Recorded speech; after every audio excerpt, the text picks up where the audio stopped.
as I can be, but hold on. Hello, everybody. This is Dr. Alexander Rosenthal, live with you here. Well, it may not be live by the time you see it. But anyway, I'm in Santiago de Compostela in Spain, and here is my friend and colleague, Dr. Miles Smith, in Canada. You want to say hello, Miles? Say hello, everyone, to everyone again. We're delighted to have you here. We're joining you in one of our many transatlantic and globe-spanning installations on Golden Ages. This is the Petrarch Institute. We have a number of videos that you can find here on our YouTube channel which look at key periods of classical civilization. But we also provide courses. Alex, did you want to tell people a little bit about what we do full-time?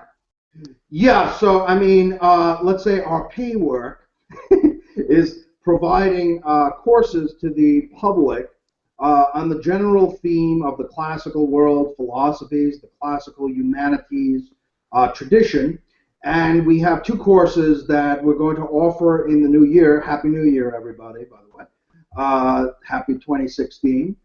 May you have much wisdom, virtue, and prosperity, too, in the new year.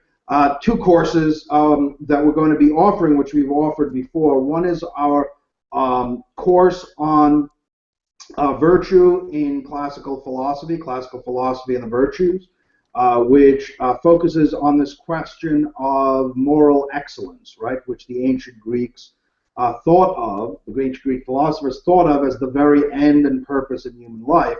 And I think even today we can understand how the virtues of prudence and courage and wisdom and generosity and so on, all these virtues are still of value for us both in our personal and in our social life.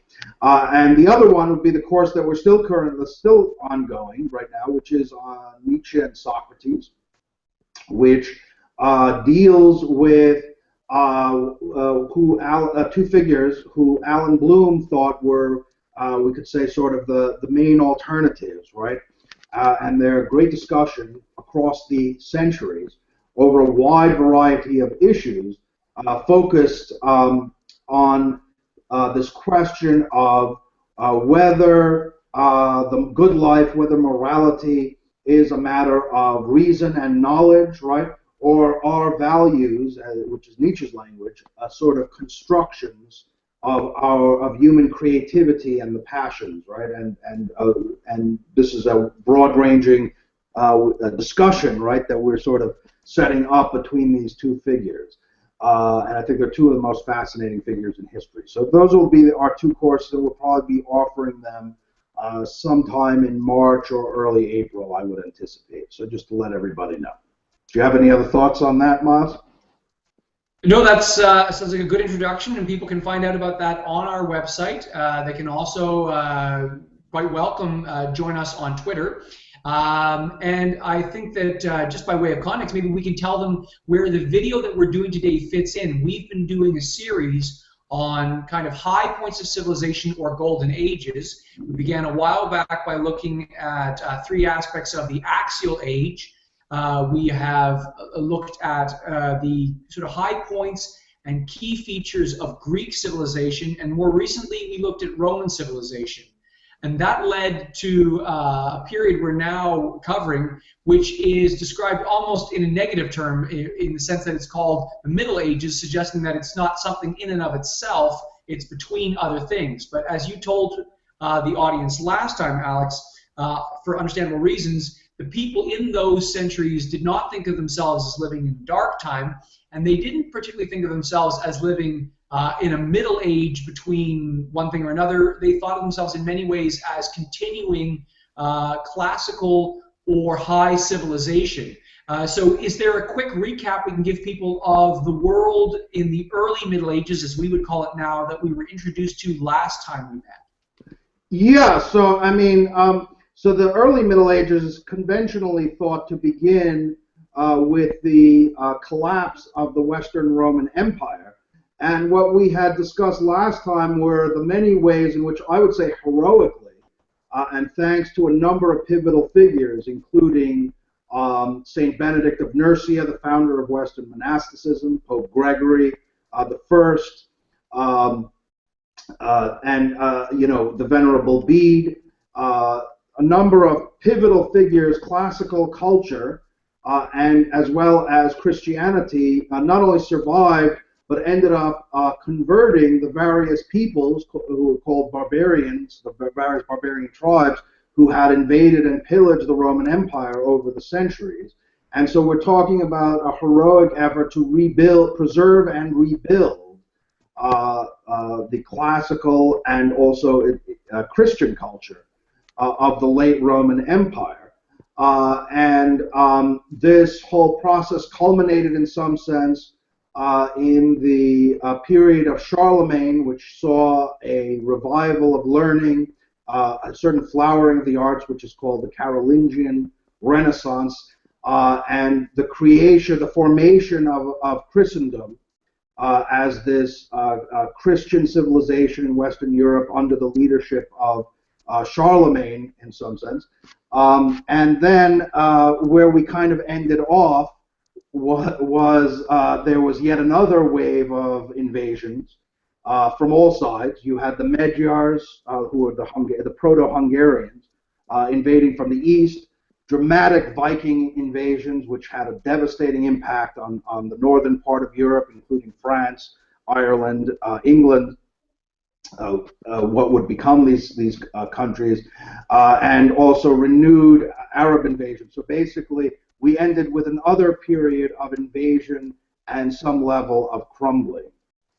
So I guess now we'll turn now to the High Middle Ages, and if there is some sense in which, because it was a period of collapse, right, that one can in some way understand why the early part of the Middle Ages is sometimes referred to as the Dark Ages, although I think it's still a kind of derogatory given the important figures that we discussed last time. It makes absolutely no sense at all to talk about the period we're going to discuss now, the High Middle Ages, as being in any sense the Dark Ages, because this was a period which saw some of the most impressive accomplishments in the history of Western civilization, right? So we have, and so this period, which runs, let's say, from the 11th to the 13th centuries, is a period which saw the birth of the Gothic Cathedral, the birth of Europe's fundamental educational institution, the university, a figure like St. Thomas Aquinas, among others, in philosophy, very important even canonical developments in music and in literature, the flowering of chivalry and knighthood, the revival of cities and of economic life, and the closest realization of the Middle Ages, the medieval religio-political ideal of Christendom. So for all these reasons, no serious historian ever refers to this period as being the Dark Ages, because it's sort of the full flowering of medieval culture. And obviously one of the first things that happens in the process of recovery is, well, first of all, there's the conversion of the Vikings and the Hungarians. So there's an incorporation of the invaders again, right, into this ideal of Christendom. So with that, I was going to, I could just sort of telegraph what I'll do today. I wanted to mention a few points about the general character of medieval culture, because in many ways it's a different kind of culture than our own. I mean, even though it's really only 5 centuries off, I don't know if that's a lot or a little to people. It all depends on how much history you read, but it's in many respects a very different world from our own. I think we experienced that. And discuss some of the key historical transitional events. 2, discuss some of the key historical transitional events. 3rd, I want to discuss the university and scholasticism. 4th, medieval art and architecture. And 5th, the culture of chivalry and knighthood. So I guess we can start with some remarks on the character of high medieval culture, just some general observations of what to think about when we look at this culture in terms of some of its differences from our own time. So does that sound fair, Miles? Do you have any Any ideas or thoughts? No, no, I don't want to get in the way of progress in this case. It's the agenda that I think the audience is designed to get into. Yeah, good. Okay, so we'll start here. Character of medieval culture, high medieval culture. So the first thing is, I mean, another term that's often used for this period is the Age of Faith. And that, I think, is a much more accurate term.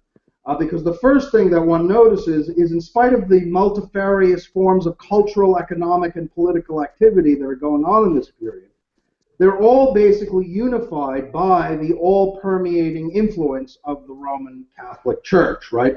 Whether we're talking about the arts, or music, or philosophy, or literature, or education, or forms of family life, or political and economic life, the whole idea of the glory of God and the salvation of the world, of souls, right, takes front and center.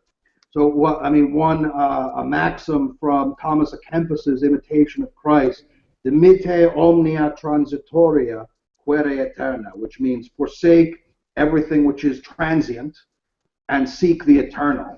I think we find this theme running through the whole thing. And sort of a subset of this, let's say it's number two, second point, is I would call it a Christocentric culture, right? This is a term that's sometimes contrasted with theocentric, meaning purely God-centered, and anthropocentric, purely human-centered. It's part of the Catholic and Christian dogma, right? That the incarnation, Christ is both divine and human, right? Christ is a human of the is a union of the divine and human nature. And what we find in medieval culture is this theme of trying to bring the divine and the human into some kind of harmony. So in that sense, it's not quite correct to say it's exclusively an age of faith, right? Although that's always present, right? We have these themes of faith and reason, right? The divine and the human. Church and state, again, divine and human, right? Nature and grace. And another very closely related theme to this is this idea of Christianizing, and as Christians would see it, sanctifying all that came before. And whether we think about something like Greek philosophy, which gets incorporated, so that's called the baptism of Aristotle, right? Which gets incorporated into Christian philosophy. Or you think of something like the Germanic war codes, which emerge in the High Middle Ages as chivalry and knighthood, right? The Christianization of Germanic war codes. Or you think of something like the sacral kingship of Germanic tribes, chieftainhood, which becomes expressed in, let's say, the Christian rites of coronation, right? Is this whole idea of sanctifying and Christianizing all that came before, rather than simply destroying it, right? I mean, say Thomas Aquinas had the expression that grace perfects nature, right? So we have this idea of sanctifying the pre-Christian. Now, another thing which I think emerges quite strongly, and which we might forget in an age of post-national consciousness, right, where the idea of the nation and the state are very strong, is this idea of Christendom as a unified society, right? I mean, so one of the obvious achievements is the Germanic world, which had not really fully been part of the Roman world at all, is now included, right, within this Christendom, which includes Germanic, Celtic, Hungarian, Latin peoples, right, all these disparate cultures, but all of them professing a common creed, all of them under the spiritual rule of the Pope, and in theory at least the temporal rule of the Emperor. There is a common language of Latin, right, which is the language both of liturgy, which everyone within Latin Christendom shares, and is also the language of education and culture. So one could move from Paris to Cologne to Oxford, and all the lectures would all be in one common language, right? So we have, again, this common language of Christendom. And I would say Latin gets primacy over the vernacular languages of this time. And here was what Christopher Dawson wrote about this aspect of unity. He says, medieval political philosophy was dominated by the ideal of unity. Mankind was one great society, and above all the regenerated human race, that portion of mankind which was incorporated in the church, was united by its membership of Christ its head, by the allegiance to the divine law, and by its dedication to one transcendent end.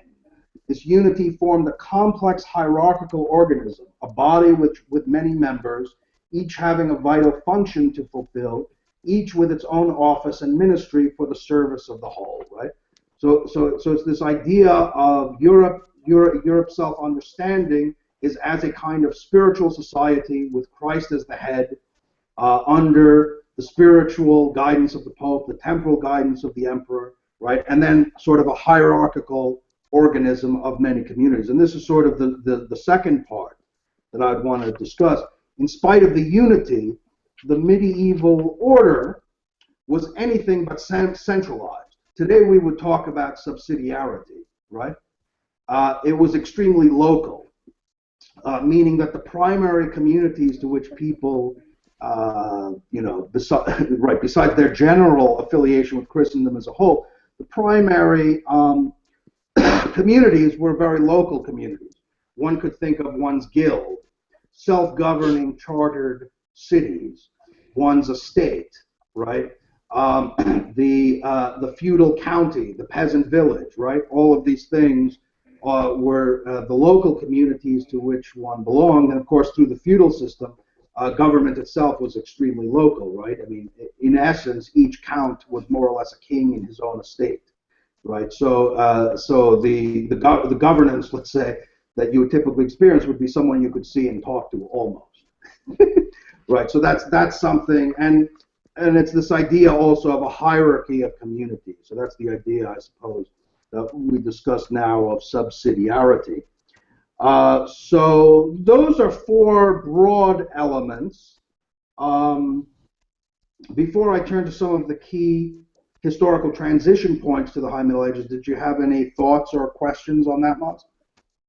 Well, I think very quickly a kind of gloss or impression of what you're saying, because when someone says the Middle Ages, or they say, so-and-so wants to take us back to the Middle Ages, the picture that we're sometimes given is of a period in which, as it were, things were flat or time moved slowly. In other words, that they remained the same for an unusually long period of time. Whereas I think the picture that you're beginning to paint is of a fertile period in which things are developing with a lot of dynamic energy. So rather than something with a particular flavor, no matter how much one likes the architecture or music or thought, is static, it's constantly in a state of ferment, if I'm taking the picture that you're painting correctly. And the second thing, I guess, that I took from it is what you might call a rounded character. For example, Europe in the centuries that you're beginning to kind of paint here is one in which hierarchical institutions are very strong, but it also seems as if there were sort of spirits of egalitarian or cosmopolitan community that were powerful development agents in their own right, and also there was a kind of place for the individual as something important to the fulfillment of the ideals of the day. I don't know if you'd want to correct or amend any of those impressions. Well, the idea that I would emphasize is this idea of free self-governing communities, right? For example, well, we'll talk about this in more detail, right? But for example, the cities which become basically self-governing, right? Governed by the cities, which in some sense harkens back to the polis of Greece, right? And within these are self-governing guilds, right? For example. There is, let's say, yes, there's a lot of dynamic activity and a lot of rapid changes are going on during the High Middle Ages, not least of which is the birth of cities, right? We talked about how when the Roman Empire fell, urban life virtually collapsed. But this is, I would say, the main thing that we would want to think about in the Middle Ages is just the level of decentralization and self-governance that were going on. So now, people often think of the Renaissance as a time where the individual, apart from these kinds of communities, right? We'll talk about that maybe next time, becomes extremely prominent. But I think what we have is an ideal of autonomy, ideal of autonomous communities would be the element of the Middle Ages that I would emphasize, right? And sort of the absence of centralized authority. I mean, we think today very much in terms of like states and nation states and centralized bureaucracies and these sorts of things. This was sort of this was an early modern development that people could start to think in those terms. So that would be what I would sort of emphasize. But just make a few points about historical transitions to the High Middle Ages then. Absolutely. Yeah. So I think we talked a little bit about the Carolingian world, right? And we have the coronation of Charlemagne as being this pivotal event, which gives birth to the rise of these two institutions, rebirth to the rise of these two institutions of the papacy and the empire. What happens as we're moving toward the High Middle Ages in the 11th century is a change in the balance of power. These remain the fundamental institutions throughout the Middle Ages, but there's a change in the balance of power. So what we have is there's a desire on the part of the church to become independent from the secular authorities, right? On the premise that the church's role is being the good or salvation of souls, right, is higher than the merely secular and worldly things which princes are tasked with dealing with, and therefore they should not be subordinated to worldly and temporal authorities. But at this time they were, as we enter into the High Middle Ages, right? So we still had emperors, for example, picking bishops, right, and this sort of thing. And you had a big role of the secular princes in choosing popes and things like that. So one of the things that happens is 1059, the College of Cardinals is created, right? So where the papacy, the election of papacy, becomes an internal ecclesiastical event. Another big one is Pope Gregory, one of the big reforming popes, Pope Gregory VII, who wants to, as he would see it, liberate the church from imperial control, right? Where the emperor, for political reasons, like, hey, you're my crony, I'll pick you to be bishop, you can take control of those lands, etc., right? How do you liberate? Like, you fought well for me in that battle, I'll make you a bishop. I mean, this was stuff that would go on, this kind of thing. For Gregory, this was a corruption of the spiritual mission of the church, right? So he gets into a fight over the issue of lay investiture of bishops, and ultimately excommunicates the emperor, who in the middle of winter then comes on bended knee to the Pope begging for forgiveness, because the Pope has released his lords, basically, from any allegiance to the emperor, right? So it was a huge victory, obviously, for the prestige of the papacy. So this is the two swords is an image from the Gospel of St. Luke, right? But the two swords, exactly what is a secular and what is an ecclesiastical responsibility, is a kind of conflict. So now another issue, and I won't get into all the details because it's a huge topic in itself. We could easily spend a semester on, is the Crusades, right? Which happened about 20 years later, begin about 20 years later. It's a process of a 2-century war between the Catholic and the Islamic world over the Christian Holy Land in the Middle East, in the Levant. For our purposes, there's two important things to notice about this, right, in terms of the prestige of the papacy. One is that, first of all, that we have basically, it's basically Christendom rather than any nation which is engaged in this conflict, right? So you have in to take the Third Crusade as an example, you have the English king, the French king, and the German-speaking Holy Roman Emperor all involved in the crusade, right? So it's a kind of an international effort of Christendom as a whole, directed by the popes, which tells you something about the rising prestige of the papacy. The other thing is that the knights were essentially not typically a knight would be in fealty to some lord or some king. Here we have knights who are consecrated soldiers of the church, essentially, right? And sometimes they were kings, who took what was called the votum crucis, right, the vow of the cross, to go to the Holy Land to fight, and their lands were sacrosanct under the protection of the church, right? Their debts were forgiven or held, and so forth, right? So they're sort of consecrated warriors who are soldiers of the church as such, rather than being of any particular nation. So again, and this is going on now for, you have 8 official crusades or 9 official crusades, right, directed by the papacy.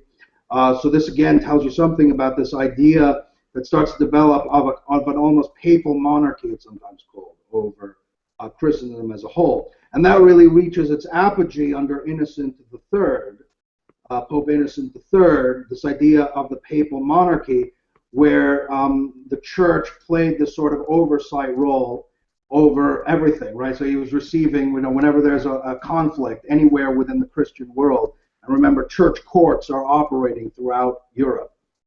Whenever there is a kind of conflict, he's involved in the imperial elections. He ends up becoming the feudal lord of England, right? So it's basically the church is taking on kind of a universal oversight role over Christendom as a whole. So again, it's this idea of church and state, with church being the one tending to eternal matters, and the emperor and the kings tending to temporal matters, but with the church clearly taking, in the course of the High Middle Ages, we could say a preeminent position. It was also during this period, parenthetically, that Magna Carta took place, in which the church was very much involved, right, in England, to limit the power of kings. I mean, this was one of the things, right? If you're being oppressed by your king, you have at least the appeal to the Pope, right? If the king is being, massacring people, whatever it is, the Pope can excommunicate them. So this was important. Now, another key thing besides sort of the political aspect of the church's role, which becomes very, very prominent in the course of the High Middle Ages, is also the rise of the Mendicant Orders and monastic reforms. And there's 3 figures that I would emphasize. One is Saint Bernard of Clairvaux, right? Who's the Doctor Mellifluous, sometimes called the last of the church fathers, who, although not the founder, was probably the pivotal figure in the rise of the Cistercian order. And he is sort of calling people back to asceticism and contemplation. It was called Lectio Divina, a sort of prayerful, meditative study of Scripture. He's one of the most important figures in the rise of Marian devotion, that is to say, devotion to the Blessed Virgin Mary during the Middle Ages. He's a preacher of the Crusade, of the Second Crusade, and got 2 major figures, the King of France and the Holy Roman Emperor, to fight on the Crusade. He was a preacher. He was going around converting people. And he was also a prolific author of many important theological books. So he's one of the central figures. 2 other figures, and by the way, we have a Frenchman, an Italian, and a Spaniard here. So again, highlighting sort of the international nature of these movements. And he's in the sort of early 12th centuries. You have the Italian Saint Francis of Assisi, right, who I think is one of the most beloved saints, 1181 to 1226, I believe are his dates, right? So, born of a wealthy merchant family, he renounces all his goods and goes to live in the forest, embraces what he calls Lady Poverty. And there's, I think, what draws people to him is sort of there's a spirit of joy and simplicity and charity and the imitation of Christ. Right? He's an itinerant preacher going around city to city, preaching this gospel, displaying love for all. Right? He used to, when he was a worldling, I suppose how he would say it, He used to have a love of beautiful things and a hatred of ugliness, but there's a famous story of him seeing the leper and embracing or kissing the leper, right? And this sort of thing, right? So the spirit of charity and return to the simple gospel virtues at a time where I think you could see the church was in many respects becoming a powerful political force, right? So it's this idea of returning to the apostolic simplicity of the gospel. Some of the later Franciscans, by the way, got in trouble because of the radicalism of their teaching on poverty. They thought that the church should not own worldly goods at all, right? So so there was some trouble. Another aspect of thing that I think is talked about now is he saw God reflected in all of creation, right? So he's famous for his love of all of God's creatures. A lot of stories about him, the animals, reconciling the wolf of Gubbio to the townspeople, preaching to the birds, even moving worms out of the road so that they wouldn't be run over. So this kind of love of God's creation, brother, the canticle of the sun, right? Even the inanimate things in the creation. So this kind of spirit of love for God's creation. And the other figure, Saint Dominic Guzman, who was the founder of the Dominican Order, which was a preaching order and becomes very prominent among the theologians. So I will turn now to the second part of the historical transition part that I think is very important, which is cities and guilds. But I don't know if you had any thoughts on what I just covered, because I want to take a momentary breather there. No, I want to deny you a moment at your knees. Other than that, and so I wouldn't want to interrupt the flow of a grand and rounded picture. Okay, I just want to make sure that I'm not throwing too much out there, so we're good. Okay, so this is a lot going on in the High Middle Ages. Okay, so another thing that happens is, if you remember, urban life virtually ground to a standstill after the fall of the Roman Empire. There was a depopulation of the cities. During the High Middle Ages, this is reversed, right? And the process starts in the Mediterranean with the Italian cities who have a lot of access to trade, right? And they're moving goods along, and a lot of wealth is coming in. And it gradually spreads north, including especially places like Flanders and the Low Countries and so forth. And these eventually form the Hanseatic League, right? So there's a revival of trade and a revival of the cities. And one of the aspects of the revival of the cities is that rather than being under the lord, they end up becoming outside the feudal system. And they become basically self-governing entities under a charter, right? So we have this idea, again, that I talked about, is of the free self-governing community, right? Where basically everyone in some sense is a participant, right? So there's kind of an ideal of citizenship within these cities. And a lot of the governance of the cities is run through the guilds, right? And what are the guilds about?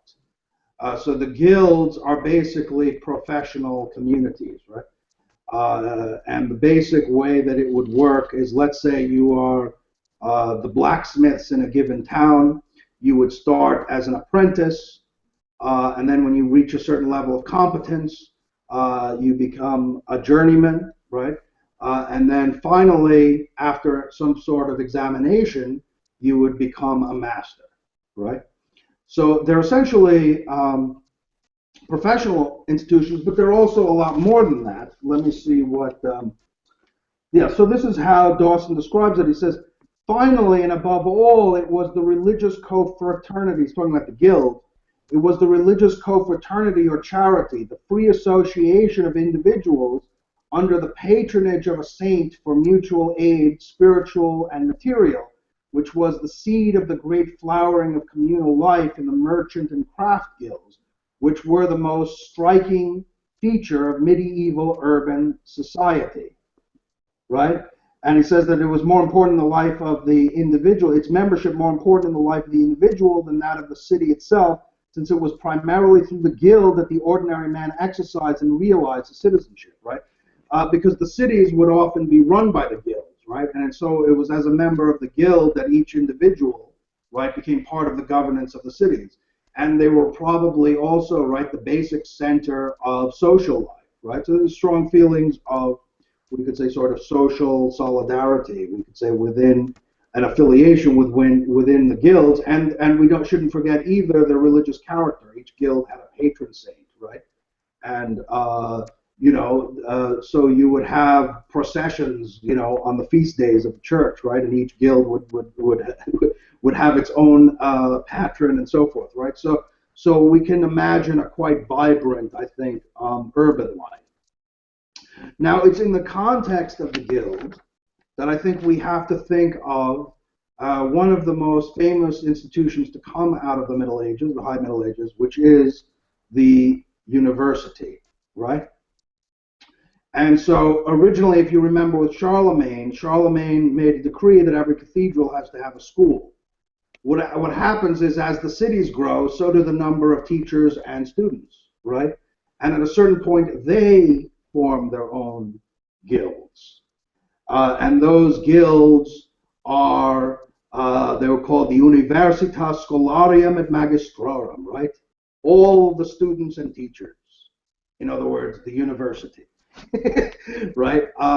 So we can imagine this is the origin of our current degree system, right? So the way that it would normally work, so you remember I talked about the trivium and the quadrivium, right? The trivium, logic, rhetoric, and dialectic logic, right? And then the quadrivium of astronomy, music, geometry, and arithmetic. I'm glad I remembered them all, because that's the sort of thing I usually forget one. And you would begin university as a bachelor. Most of them actually were bachelors, because most of the time you had to be in at least minor orders to enter a university. So at the end of this, you would become a Bachelor of Arts, meaning of the 7 liberal arts. And then you would go on to one of the higher faculties, which was medicine, law, or theology. So the arts was pre-professional, right? And then you would become a master, just like in the guilds. Just like you'd become a master blacksmith, you'd become a master of theology or a master of law. Hence, we have the MA degree to this day, right? So this was basically the structure. And then you would get your licentia docendi, which allowed you to teach essentially in any university in Europe. And the university itself became, again, a free self-governing institution, right? It was no longer under any sort of lord. It had its own charter and so forth. So we have the rise of the university. Now, the rise of the university happened at the exact moment of a great deal of intellectual ferment. I should just mention, just in passing, right? So scholasticism, Abelard's considered sort of the first scholastic, because he decided to write a book called Sic et Non, which put all the writings of the church fathers and their apparent contradictions side by side. And St. Bernard of Clairvaux was not amused by his approach. You could imagine, so St. Bernard is sort of the last representative of the old monastic learning, which is very pious and focused on the Bible and reverence toward the church fathers, whereas Abelard is symptomatic of a new approach, which is giving more and more emphasis to human reason in thinking about the questions of religion. And scholasticism and the university are rising at the exact moment when there's an event that causes great intellectual ferment, which is the translations of Aristotle, right? Aristotle had already been translated into Arabic, and there was actually an Islamic golden age, we could say, that preceded the Christian medieval golden age. And then what you have is, in places where Muslims and Christians were in contact, as in Sicily and in Spain, and oftentimes Jews were translators, because they might know both Arabic and Latin, translating works from that had been translated from Greek to Arabic into Latin. So you have a flood of Aristotle's works on ethics and natural theology and all sorts of other topics, right? So what you have is, for the first time, the confrontation with an encyclopedic philosophical system which includes a philosophical system, which one is authored by a pagan, Aristotle, right, rather than a Christian, and is based purely on natural reason rather than on faith and revelation, right? And it includes an ethical system, it includes a theology, it includes a system for understanding the natural order. And so the question is, what do we do about this, right? And it's a complex question, right? Because in the Islamic world at about this time, Averroes was actually exiled, right? Because it was viewed as a challenge to the faith, right? So in some sense, at the same time that the Islamic world was starting to close itself off in many places to Greek philosophy, the European world was opening itself up. And the question is, how do we reconcile these two things? Because there could be challenges, right? And Aristotle was taken with great enthusiasm in the arts faculties. Those are those minor faculty, the minor faculty. And Paris was really the center here, the University of Paris. And you had issues like the eternity of the world, which Aristotle believes in, which seems to contradict the Christian belief in creation. You have Averroes' belief, which was taken to be Aristotle's, that the soul is mortal. I'm simplifying, but essentially. And so what happens when reason, represented by Aristotle, seemed to contradict faith? And this created a big commotion, you can imagine. There was both great interest as well as among theologians a certain amount of fear. Where would this lead? So in the arts faculty, there was propounded what was sometimes called by certain figures the double theory of truth. Scholars have different views about what it means, but it basically meant that philosophy and theology were autonomous. So if reason leads you to believe that the world is eternal, for example, because of Aristotle's demonstrative reasons, well, then you need to follow that in philosophy, but you deny it in theology, which created a problem. And theologians reacted. There were periods where the public lecturing on Aristotle was banned and so forth. St. Thomas Aquinas was the key figure in effecting a synthesis, and he argued as follows. He says, now, although the truth of the Christian faith is from the Summa Contra Gentiles, now, although the truth of the Christian faith, which we have discussed, surpasses the capacity of the reason, nevertheless, that truth that the human reason is naturally endowed to know cannot be opposed to the truth of the Christian faith. So he says, from that with which the human reason is naturally endowed is most clearly true, so much so that it is impossible for us to think of such truths as false, nor is it permissible to believe as false that which we hold by faith. So what Thomas Aquinas is arguing is that basically God has given to man two lights: the natural light of human reason and the supernatural light of faith. And that it's impossible for truth to contradict truth, since both of them come from God, one naturally and one supernaturally, one by reason and one by revelation. It's impossible for there to be a contradiction. And so we have this idea of two harmonious sciences. And again, remember I talked about this idea of the harmony of divine and human things. So some truths exceed the natural capacity of reason, the truths of the faith, like the Trinity, the Incarnation, the sacraments, and others, like the existence of God, the immortality of the soul, the natural virtues of the fall within philosophy, or natural reason. So this is one aspect, right? And so a corollary is, how do we reconcile, say, the God of metaphysics, the God of Aristotelian metaphysics, with the God of the Bible, right?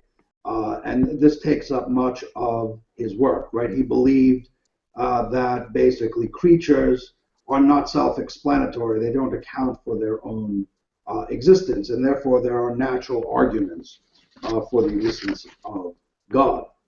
Now, there's another aspect to Thomas's thought, which is also the idea of God as man's end or purpose, right? The contemplation of God as the highest end, right? So he wrote, again in the Summa Contra Gentiles, so if the ultimate felicity of man does not consist in external things, which are called the goods of fortune, nor in the goods of the body, nor in the goods of the soul, uh, according to its sensitive part, nor as regard the intellective part according to the activity of the moral virtues, nor according to the intellectual virtues that are concerned with action, that is, art and prudence, we are left with the conclusion that the ultimate felicity of man lies in the contemplation of truth, right? And he means especially divine truth. And so then much of his ethic will be about arriving at the ultimate end of man, right? Which will be this a contemplation of the divine being. Another aspect, I think, of his thought, which is important to talk about, is this idea of an order of laws, right? So we have the idea of human law, which is the law passed by the human legislature. Then there is natural law, which is, again, law accessible by natural reason and grounded in human nature. And then there's the divine law of the Bible. And so I think an important aspect of Aquinas' thinking here is that human laws, which are unjust, have no binding quality. They have to accord with the divine and the natural law. So we have an idea of a limitation on the legislator in terms of principles of natural justice, we could say. And by the way, this was referred to by Martin Luther King many centuries later in his resistance to the Jim Crow laws of the South. And finally, Aquinas spends a lot of time on theological subjects, the incarnation and the sacraments and so forth. And, the Catholic Church has considered his synthesis of Aristotelianism and Christian theology to be very central, and he's constantly referred to source and authority. So I think that would be an important figure to discuss. So the next thing I was just going to discuss some things about medieval art and so forth. But I mean, did you have any thoughts or comments or questions on what I just discussed? No, just a very quick question for the people watching the video, Alex, because there's so much information here as you're going over contributions in the arts, in culture, and in society. You mentioned a reference by Dawson. So if anyone didn't catch the book, what is the book by Dawson they should go to? And are there any other compendia of this extremely rich and varied period of time that people might want to go to for further reading? Yes, well, I was just going to refer to another one, but yeah, so this text is Religion and the Rise of Western Culture by Christopher Dawson. Now, another one of his works, which I would recommend, would be The Formation of Christendom, for anyone interested in these topics. But, I mean, for issues relating to the arts, which is the next thing I'm going to discuss, there's two that I like. One is Jacques Mariton's Art and Contemplation, which I think is quite excellent in giving a lot of the theory of medieval art. And by the way, I think both of all the books I'm mentioning, I think, are relatively easy reading for the layman. I mean, they're not terribly technical. Another one would be Umberto Eco's Art and Beauty in the Middle Ages. So those are some that I would recommend. So anything else on? I mean, I know that I threw. I mean, see, part of the problem is the High Middle Ages had so much going on. I sometimes worry that maybe throwing so much. But I mean, is there anything that you felt was necessary to disentangle, or did it sound pretty clear? No, I think we're at a nice segue point, Alex, because what you've been talking about covers, if you will, what you might call the kind of mind-stretching harmony of the spheres. But I think you're about to move into some contributions in the arts and in culture that are very concrete, that people still flock to today and can picture vividly as a kind of consummate symbol of what the values and the perspective and the style of the Middle Ages were all about. Yeah, no, absolutely. I mean, I think that the Gothic Cathedral has sometimes been called the Summa Theologiae in stone, sort of, right?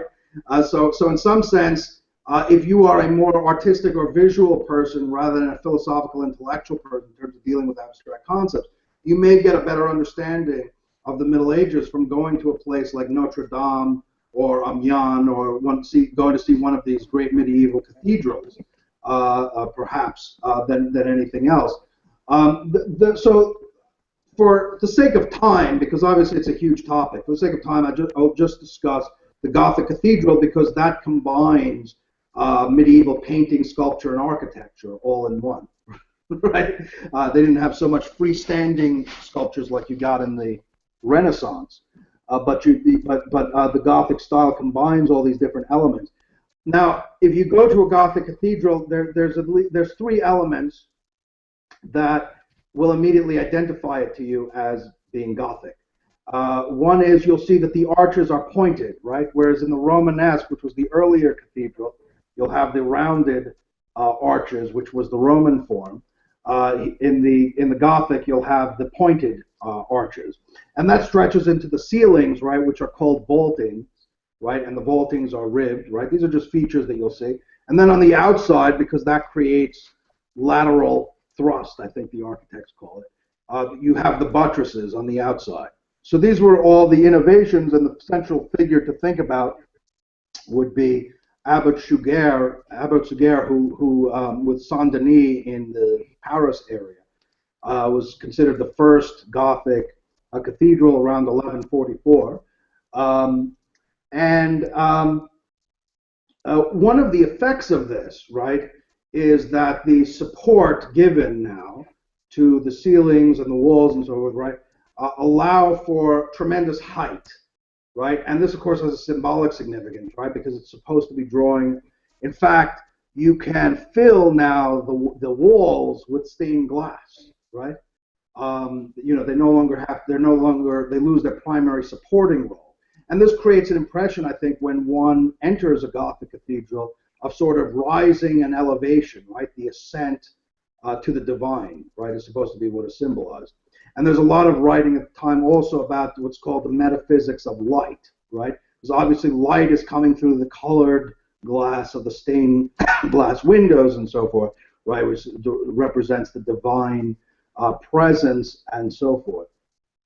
And it's this, right, this is basically the style which begins in France, and many of the most famous Gothic cathedrals of Amiens, Chartres, Reims, Notre Dame of Paris, Amiens, right? So some of the most famous ones are still in France, but it spreads gradually throughout the entirety of Western Europe. Now, another important aspect of the Gothic cathedral is they've been sort of called a microcosm of the whole universe in some sense, as understood by the medievals, or encyclopedias in stone, right? So many of the aesthetic ideas and ideals of the time are embodied in the Gothic cathedral, one of which was the allegorical approach to reality, right? The way I think of it, right, to a medieval, a cigar is never just a cigar, right? Things which are visible are always symbols of things, of spiritual realities which are invisible, right? So, for example, a pelican represents the sacrifice of Christ, because it was believed that they allowed their chicks to eat their own bodies when they couldn't find food for them, right? And that's a model of self-sacrifice. Or a dog, right, I mean, maybe represents the theological virtue of faith. And sometimes they have very strict grammars, right? So if you see keys, it's St. Peter. If you see webbed feet, it's the Queen of Sheba, right? And so there's a whole grammar of symbols. Everything in a medieval cathedral, color, number, shape, has some symbolic meaning. The way Umberto Eco puts it, he says, nature was seen as a vast allegorical representation of the supernatural, and art was put on the same level. Artistic allegory reached its apotheosis with the maturity of Gothic art, helped along by the encouragement of Suger. The cathedrals, the highest artistic achievement of medieval civilization, became a surrogate for nature, a veritable liber et pictura, although organized in accordance with the rules of interpretation, which were in fact not wholly applicable to nature. There was significance in their architectonic structure, even in their geographical orientation. But I should say, just as an aside, of course, I mean, things like the Gothic Cathedral was literally shaped as a cross, right? The transepts are like the arms of the cross. It's facing toward Jerusalem somewhere. So again, it's a symbolic view of things. Okay, continuing. But even more in the figures above the portals, the designs on the windows, the monsters, and gargoyles on the cornices, cathedrals actualize the synthetic vision of man, of history, and of his nature to the universe. Faucillon writes, a considered arrangement of symmetries and repetitions, a law of numbers, a kind of music of symbols, silently coordinate these vast encyclopedias of stones, right? Echo goes on, the legibility of signs which they employed was guaranteed by solid sociological fact, namely the medieval habit of grasping certain analogies, of interpreting signs and emblems in the way that tradition had determined of translating images into their spiritual equivalent. Now, so we have this very, again, let's think about the very symbolic view of the cosmos, which the medievals held, and that meant we can't look for strict realism in the medievals, right? If you see a gold sky, don't freak out. They're not saying that the sky turned gold, right? Right? It may be a symbol of the heavenly, right? Or as red might be a symbol of the passion, and so forth, right? So we need to understand their symbolic view.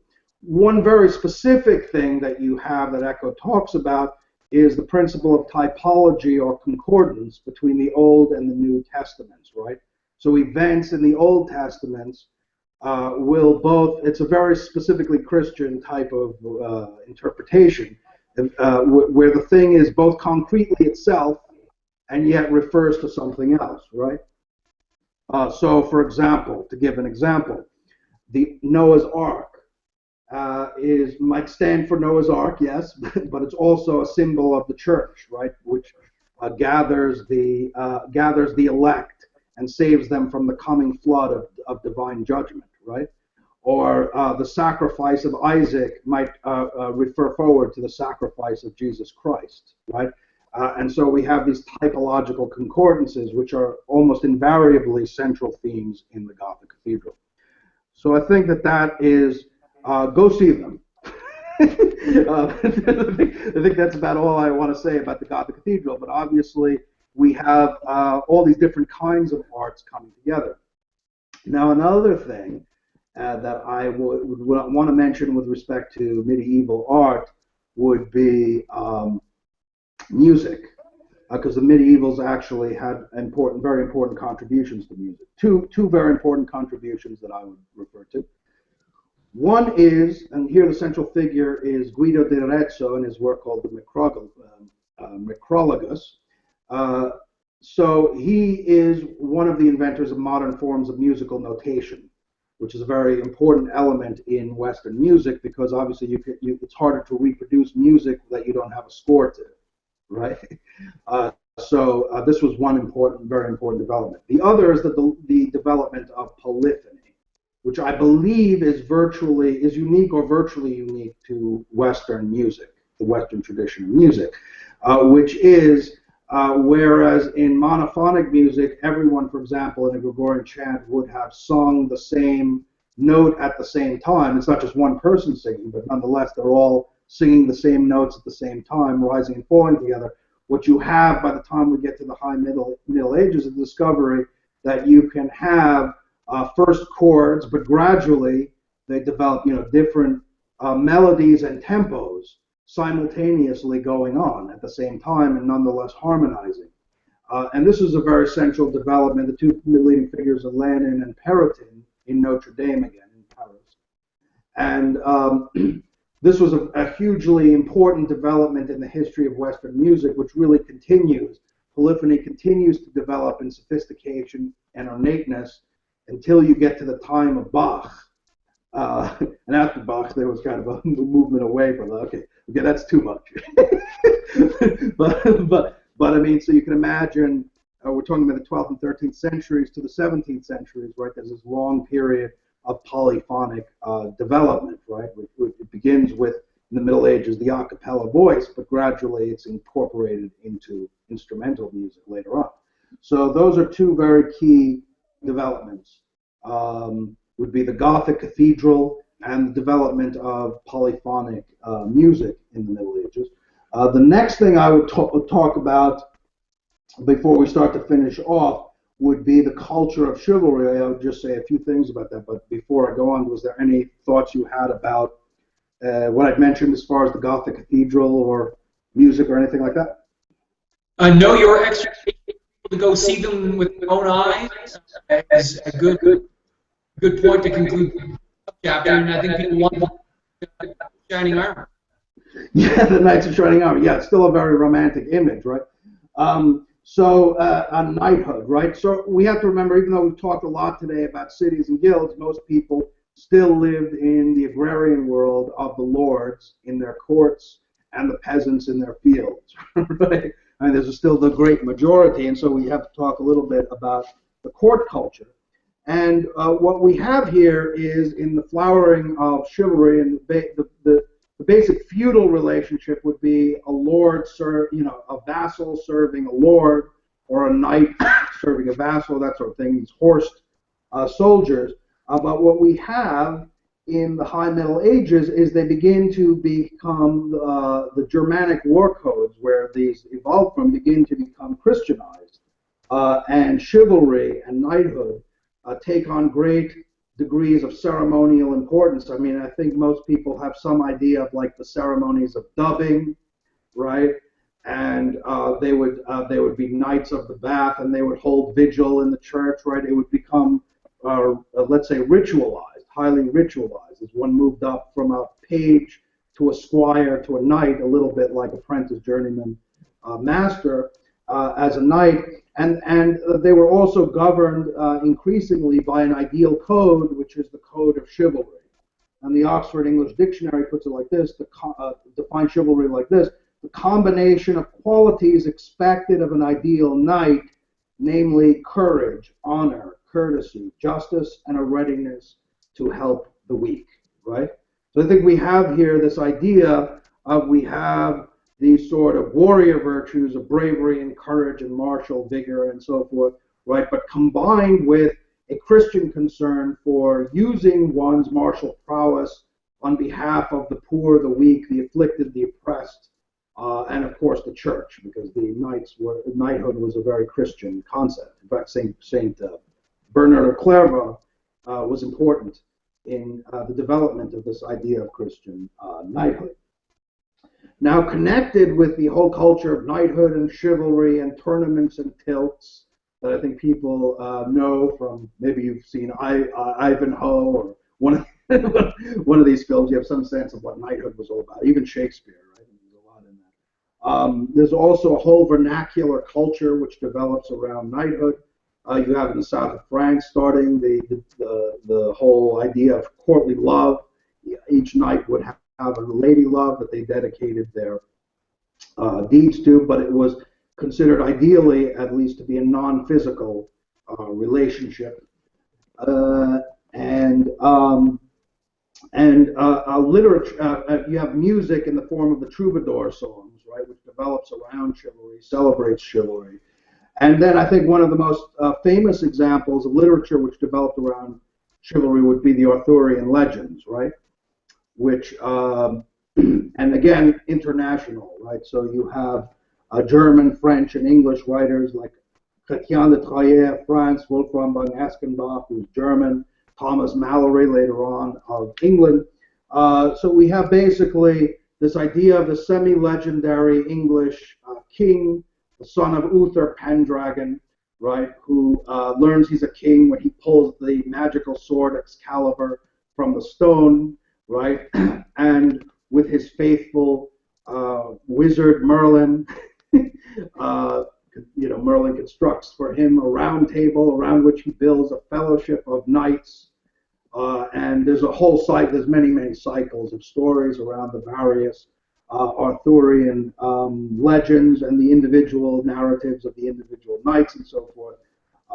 There is one of the things that I think is illustrative of this contest between Germanic and Christian knighthood, let's say, is in the stories of the Holy Grail, right? The Holy Grail is the cup used by Jesus Christ, the Last Supper, which according to the Arthurian legend was brought to England by Joseph of Arimathea, right, and represents perhaps something like the beatific vision or divine grace or something like that.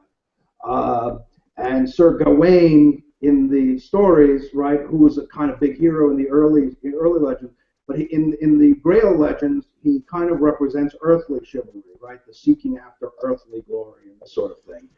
And he fails to encounter the Grail, but Sir Galahad, the pure and chaste knight, who embodies sort of perfect Christian virtue in some sense, is, ultimately finds the Grail and is taken up into heaven in the Vulgate cycle, right?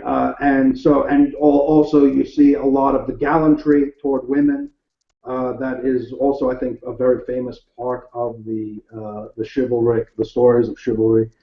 Ultimately, of course, in the legend, the whole thing comes apart, and the Mordred, that in some versions of the story was a son of Arthur by his, it's a complicated story. Anyway, there's a big battle, and Mordred is killed, and Arthur taken away to Avalon. I think Thomas Mallory has it, the once and future king of England, right? It suggests he's on the Isle of the Blessed, or Isle of Avalon, will one day return, right? So we have all these stories, which I think have been very much part of the mythos of the Middle Ages, right? Knighthood and chivalry, I think, is one of the clearest images that we have of the Middle Ages. I was just going to end off with just a couple of miscellaneous things to talk about the Middle Ages. I don't know if you had any thoughts or questions on that before I just finish off with that with a couple of miscellaneous things. Were there any questions on that aspect of chivalry? Well, I hope that segue into where you're going, but when I listen to everything that we've covered today, and it is a lot, there are a couple of different corrective features which I think you've added that I guess amend the picture of the Dark Ages. We've sort of already done some justice to that, but on the one hand, as opposed to being dark, when you look at the cathedrals, when you listen to the music, when you see the products of the time, you see more than people might expect, a lot of cheerfulness, a lot of jollity, a lot of exuberance. So that's something that I think that students and historians of the Middle Ages have emphasized as a corrective. And then also, as opposed to a time that is merely distant from us in manner and custom and belief and way of thinking in time, you've got an age that is more than we might think a modern age, or one in which modernity is busily being forged or cultivated or prepared, because it's sometimes presented that the modern age, as we think of it, is a rupture that arrives and interrupts or guillotines, as it were, the Middle Ages, when in fact a lot of things that you're talking about, and I think that you want to cover right now, are in fact things that amount to the making of modernity. Yeah, well, I mean, I would say probably the next, some of the miscellaneous things that I'm going to discuss, one of them I think is something very familiar to us and comes directly from the Middle Ages, is representative government, right? If you look back at what we've discussed in terms of Greece and Rome, to the degree they were democratic at all, it was direct democracies, meaning people would just come to the forum and represent themselves, right? Or in Athens, right? But what you have in the Middle Ages, right? We had this discussion of sort of the different orders and estates and communities, right? What you have throughout the medieval world are the birth of different kinds of representative forms of government.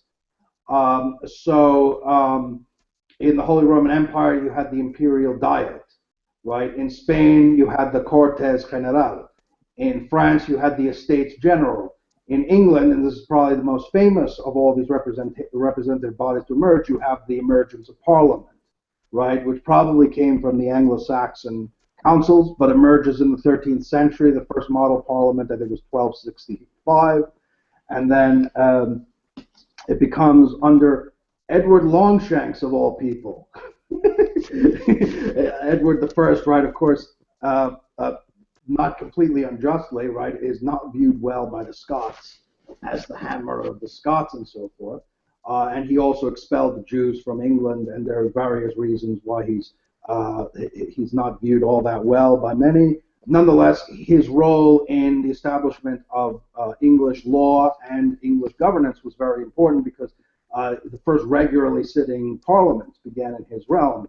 And here we have all the different estates represented, right? So the idea of the English Constitution is the crown, the lords temporal, the lords spiritual, that is the bishops, and the commons. And each city and burgher, I believe, sent representatives to parliament, right?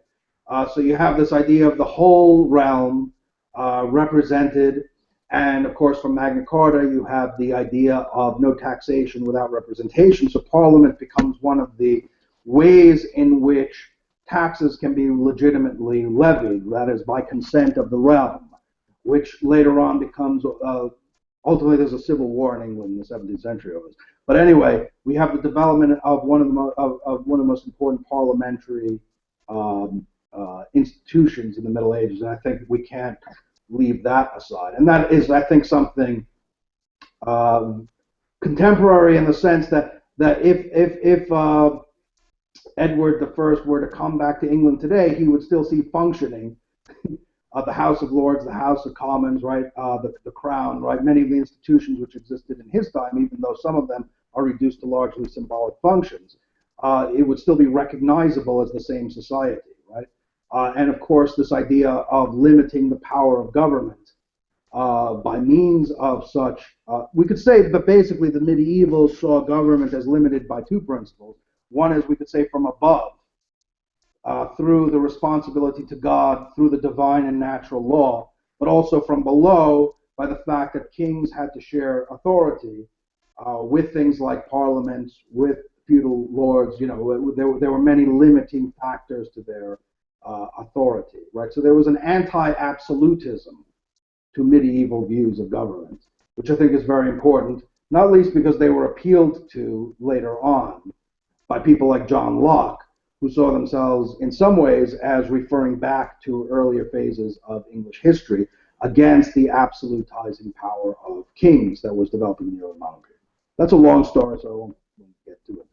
The last figure that I think can't go unmentioned is Dante Alighieri, a figure as important in the development of Italian literature as Shakespeare is to English literature, or Cervantes is to Spanish literature, right? It's really one of the figures who establishes the Italian vernacular with his great work, The Divine Comedy, which is, on the one hand, a summation in some sense of the whole medieval worldview, you know, in terms of this journey through hell and purgatory and heaven, which makes use of the scholastic concept. You have the reference, you know, you have courtly love, like Beatrice in Dante's world as well. So it makes use, but on the other hand, Dante, the Florentine, is already looking forward in some ways to the Renaissance, which will probably be the next thing that we'll discuss in a number of ways. First of all, his very use of the vernacular, right? I mean, we've seen that, I think, the Middle Ages is a quite Latin-centered culture, but we have, he writes a book called De Vulgare Eloquentia, defending the use of the vernacular. So we're starting to have the development of national cultures and literatures. So that's one thing that's important. Another thing is, in his book, remember I talked about the two swords and the clashing of papacy and emperor. He was more on the side of the emperor, and he wrote a text called De Monarchia, which is a celebration of Rome. So he's looking back really at the classical world, and he sees some providential importance to the Roman Empire, yes. So we have a number of ways in which Dante is summing up, in some sense, the High Middle Ages, right? He comes at the very end of this period and into the 14th century, but also looking forward to the next important phase of European history, which would be the Renaissance. So I thought that would be a good place to end. Any last thoughts? Well, I mean, as you take to the threshold of the Renaissance and the age follow, Because you've covered so much ground, and I think a lot of it is really stimulating to the imagination and to thought.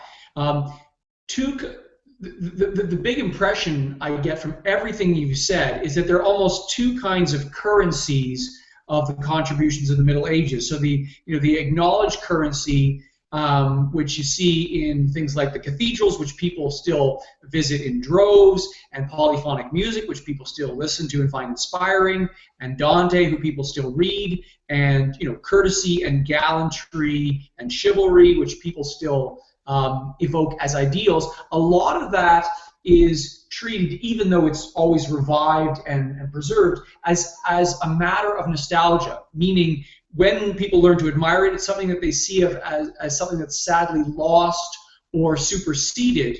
But at the same time, you've also told us, even though that impression may not always be accurate, that there's a bunch of stuff that might be called the invisible currency of the Middle Ages, things that are still alive in very much the way that they were made in the Middle Ages, that we think of as contemporary or modern, whether it's musical notation slightly amended, or universities and the university degrees, or modes of political thought, or modes of speculation and science.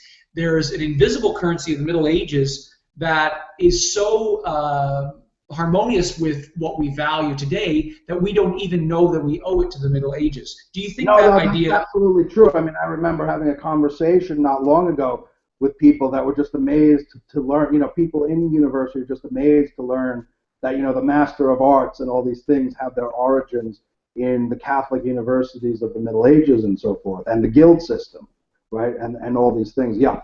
So there's no doubt about that. I mean, you mentioned science, which is something I didn't touch for reasons of time, because I think you could see there's a whole lot in this epoch.